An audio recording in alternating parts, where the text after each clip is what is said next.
Rapaz, eu não costumo pregar, acho que quem já me conhece sabe, mas se Deus quer que eu fale, amém. Eu gostaria que a igreja abrisse a Bíblia em Marcos 16, amém? Enquanto isso eu vou estar orando. Pai, obrigado por essa oportunidade novamente, de estar falando de Ti, de estar falando do Teu amor.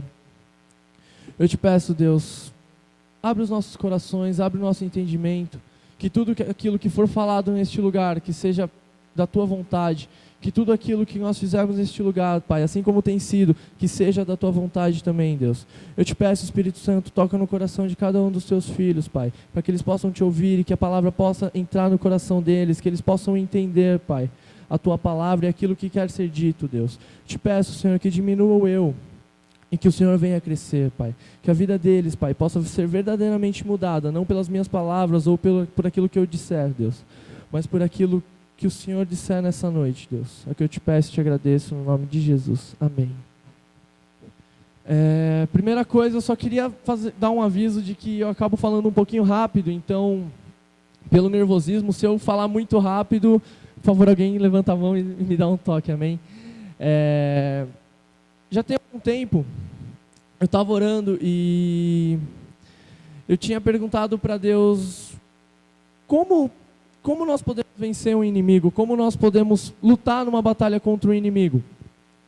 E o único jeito que nós temos para vencer o nosso inimigo, que nós temos para saber como vencer, como passar por cada uma das tribulações e por cada uma das nossas provas, é conhecendo bem o nosso inimigo, amém? E Deus me levou a pensar e analisar não apenas o que Deus quer que nós façamos, mas Ele me levou a pensar naquilo que o nosso inimigo, naquilo que o diabo quer que nós façamos, amém? Porque ele tem uma estratégia traçada para acabar com a nossa vida, para destruir os nossos planos e tentar destruir os planos de Deus na nossa vida, amém? E aí, Deus me mostrou em Marcos 16 que diz assim: aqueles que crerem e forem batizados serão salvos, porém aqueles que se recusarem a crer serão condenados. E a primeira coisa que Deus me mostrou foi que o que não crer será condenado. Ou seja, Deus, Ele quer que nós creamos nele, Ele quer que nós tenhamos plena fé nele. Muitas vezes eu sei que é difícil, que nós temos lutas, nós temos provações, nós enfrentamos coisas que fazem a nossa fé realmente esmorecer, ou mesmo a gente olhar para o dia seguinte e não pensar numa coisa boa que vai acontecer, não enxergar o plano de Deus na nossa vida. Mas o nosso Deus, Ele quer que nós tenhamos fé, amém? Ele quer que nós possamos crer nele, e assim nós não seremos condenados. Por quê? O que Deus me falava é que a condenação, ela vem quando nós pecamos, e aquele que não crê em Cristo, ele peca. Aquele que não crê em Cristo, ele é aquele que erra, ele é aquele que se entrega totalmente ao pecado, ele é aquele que se entrega totalmente às vontades da carne, amém? Nós sabemos que a nossa vida é uma constante batalha, é uma constante guerra entre a nossa carne e o nosso espírito. Então, quando nós cremos em Cristo, nós fortalecemos o nosso espírito, e assim, nós somos mais fortes, nós ficamos mais fortes como um exército, para estar enfrentando as investidas do diabo, amém?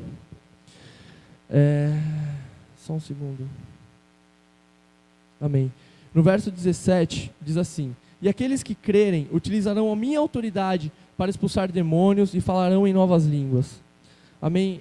Isso é só para complementar o que eu estava falando, que quando nós cremos em Cristo verdadeiramente, quando nós acreditamos mesmo na palavra do Senhor, em tudo que Ele nos pregou, que coisas maravilhosas Ele vai fazer, que nós somos fortalecidos, nós realmente somos revestidos por Ele, amém? Outra coisa que Deus me mostrou, está em Mateus 4, verso 8 e 9. Só um segundo.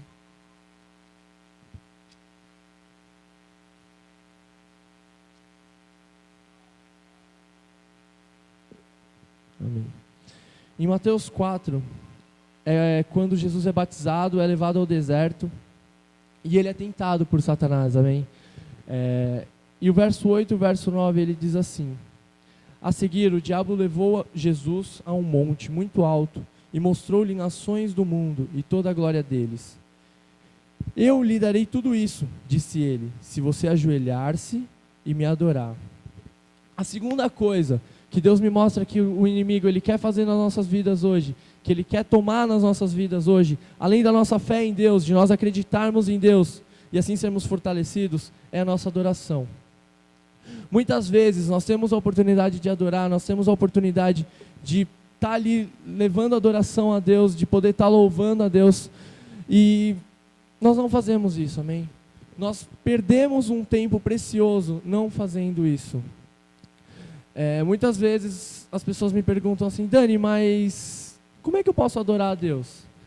E adorar a Deus não é só você vir aqui, igual a gente faz, estar tocando, não é só você estar louvando aí embaixo, amém? Isso também é adoração, mas a adoração a Deus é quando nós estamos com o nosso coração voltado verdadeiramente a Ele, verdadeiramente a fazer aquilo que Ele quer que nós façamos. Muitas vezes a gente acha que dar um abraço numa pessoa não é adoração, mas isso também se torna adoração quando Ele nos manda fazer. Eu conheço algumas pessoas que por vezes estavam com problemas, por vezes estavam com dificuldades na vida, e tudo que elas precisavam era um abraço.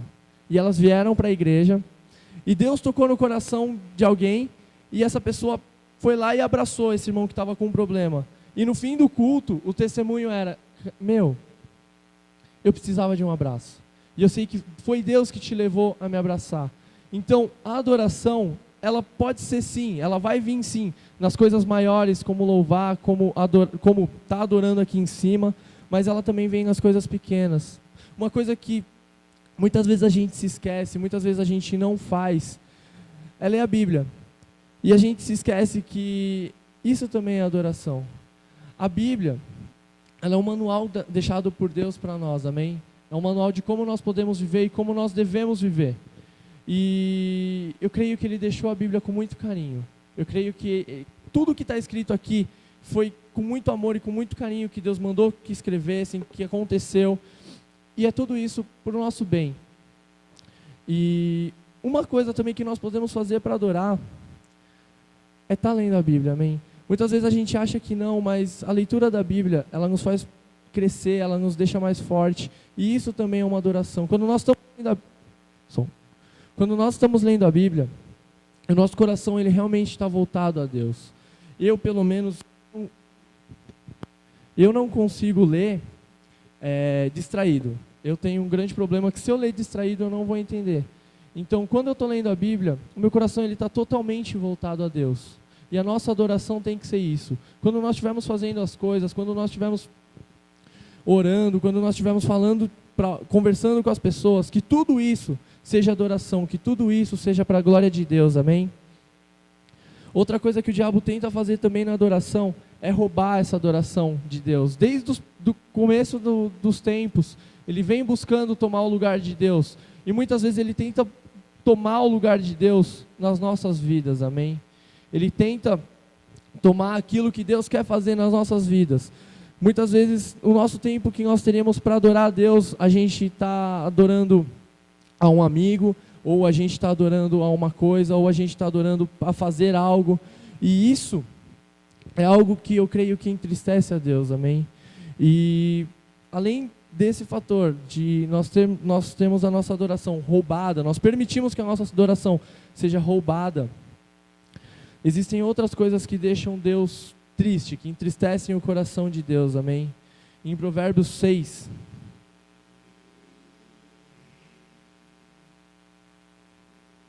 só um segundo. Em Provérbios 6, a partir do verso 16, diz assim: há 6 coisas que o Senhor odeia, e uma última que Ele simplesmente detesta. E aí ele vem falando aqui, em outras traduções está que Deus abomina, o detesta está como Deus abomina. E ele diz assim: olhos arrogantes, a língua mentirosa, mãos que derramam sangue inocente, o coração que só pensa em fazer o mal, pés que se apressam para fazer o mal, a testemunha falsa que profere mentiras para prejudicar alguém, e o que espalha discórdia entre irmãos. Amém? Sobre isso, Deus ele me falava, em outras Bíblias está escrito como olhos altivos, nessa aqui está como arrogantes. E muitas vezes nós olhamos para as coisas de Deus com olhos arrogantes, com olhos orgulhosos, amém? Nós olhamos para as coisas de Deus e nós falamos, eu não preciso disso. Ou eu não preciso fazer agora. Entendeu? Muitas vezes nós fazemos isso e nós achamos que nós estamos completamente certo. A gente olha e a gente pensa, eu não vou para a igreja hoje. A igreja hoje para mim é um segundo plano. A igreja hoje para mim é algo que eu não vou fazer. O nosso orgulho, a nossa arrogância, o nosso ego nos leva a pensar que nós somos maiores que Deus, amém? E isso nós sabemos que é completamente mentira. Uma língua mentirosa. Quantas vezes a gente não mente, né? E aqui, Salomão ele diz assim, as 6 coisas que o Senhor odeia. E quantas vezes a gente mente descaradamente, e nem percebe que está fazendo isso, amém? Muitas vezes a gente se pega mentindo e olha e fala, mas é uma mentira tão boba, é uma mentira tão pequena, é uma coisa tão besta. É uma coisa que eu ouvi uma vez e eu acho que é uma grande verdade, que é assim, não existe pecado pequeno e não existe pecado grande.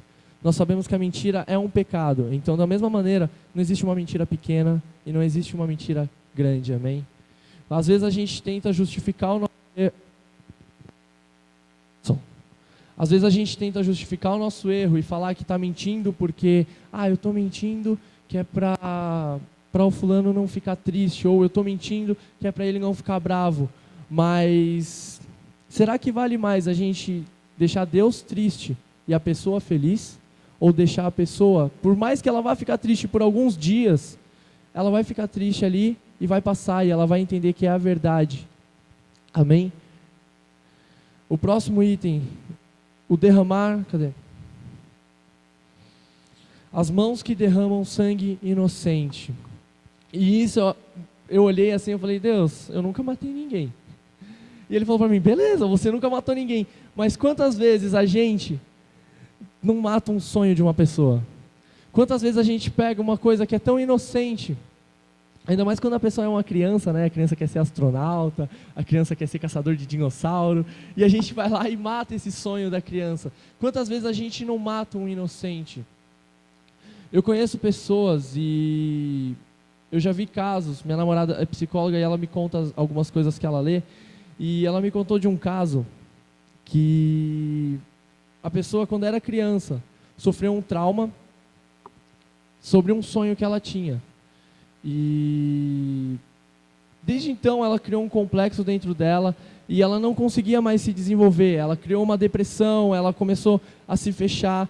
E isso tudo criado a partir de um trauma que foi gerado na vida dela, a partir de uma coisa que foi gerada na vida dela. E quantas vezes nós não negligenciamos isso e matamos um inocente? Quantas vezes nós, até mesmo nós, colocando como cristãos, pegamos uma pessoa que é nova convertida e matamos a inocência dela? Quantas vezes nós pegamos uma pessoa que está ali fazendo as coisas completamente para o bem, está fazendo as coisas completamente voltadas para Deus, e vamos matando a inocência dela aos poucos?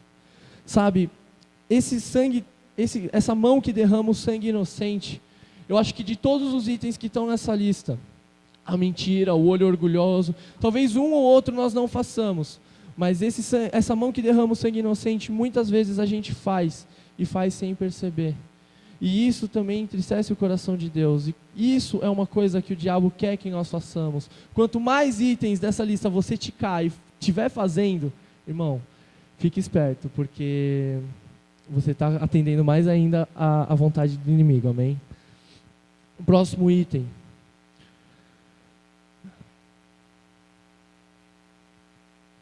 O coração que só pensa em fazer o mal.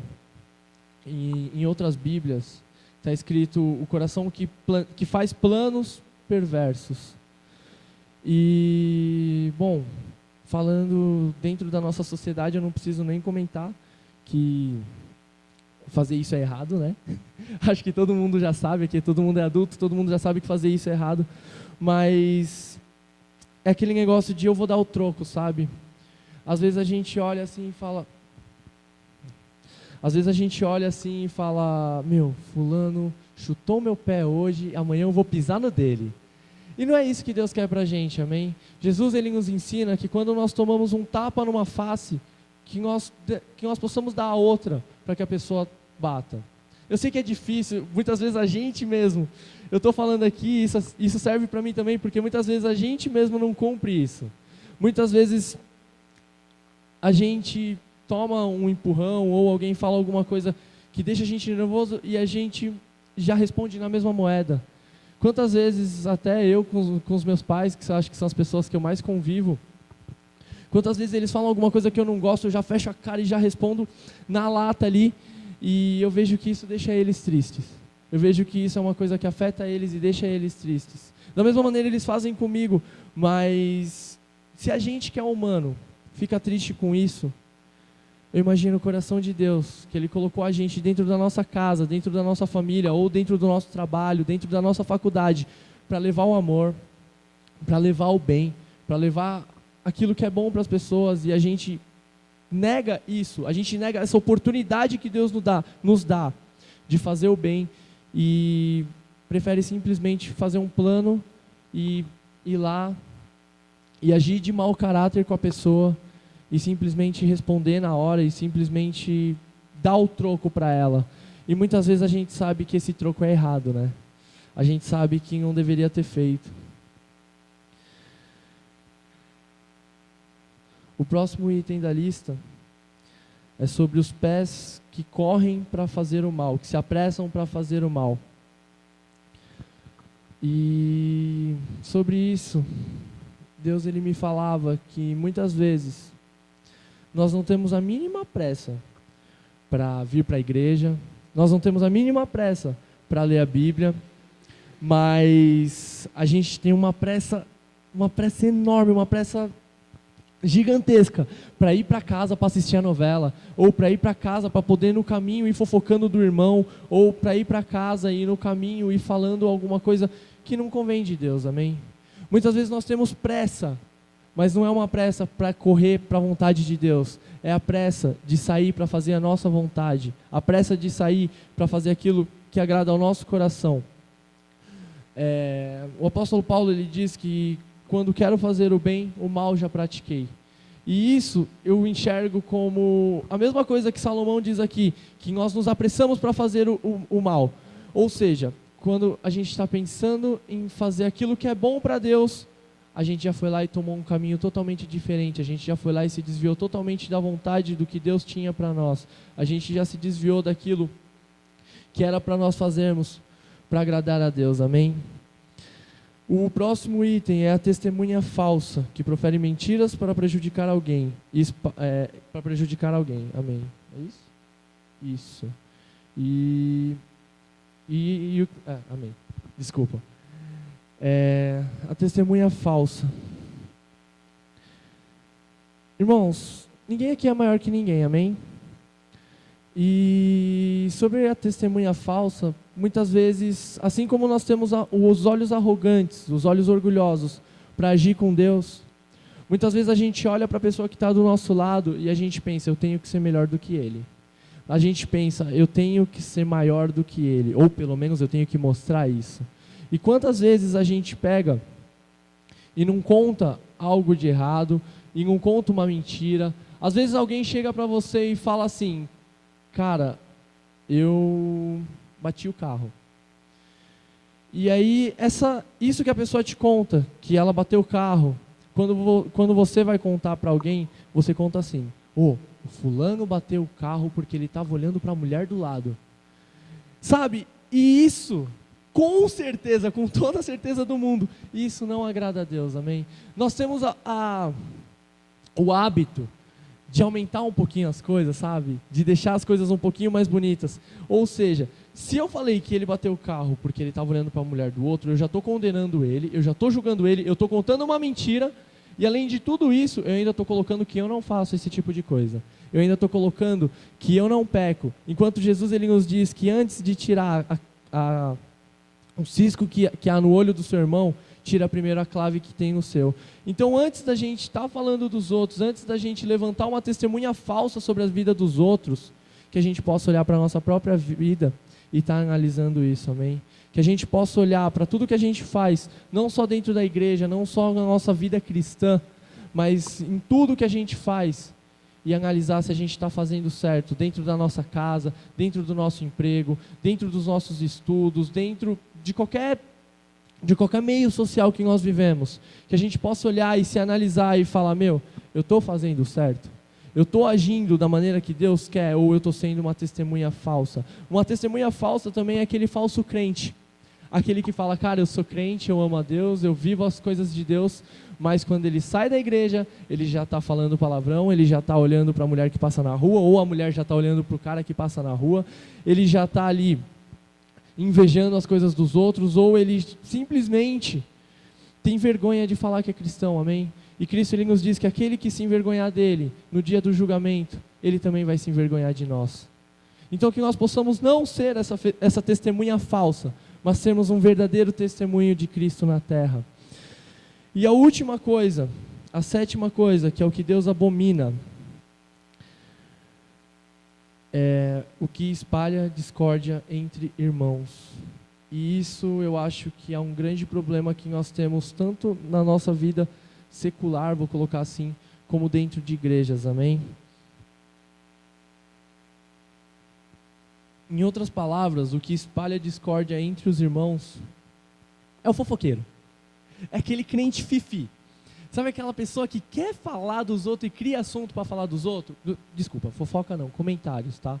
A pessoa ela quer fazer comentários sobre a vida dos outros. E, gente, eu nunca vi uma fofoca que gerou coisa boa. E isso Deus abomina. O gerar discórdia entre os irmãos, muitas vezes gerar picuinha ou ficar olhando, ficar com comentários indevidos, sabe? Digamos que o Denis está aqui tocando baixo comigo, e aí durante o louvor o Denis para de tocar por algum motivo, ele erra uma nota, alguma coisa, e aí no fim do louvor, em vez de eu chegar nele e conversar com ele, eu vou lá, eu vou chegar na Amanda e vou falar, Amanda, o Denis errou, você viu? E aí ela vai ficar com aquilo, e aí eu vou virar para ela e falar, tira ele do louvor, cara, ele está errando, não pode. E isso vai gerar um conflito entre dois irmãos meus, amém? E isso é algo que Deus abomina. Quando nós pegamos e fazemos de tudo para gerar uma discórdia, para gerar algo que não vem de Deus, para tirar a harmonia e para tirar a união que existe entre os nossos irmãos, isso é algo que Deus abomina, amém? Por último, finalizando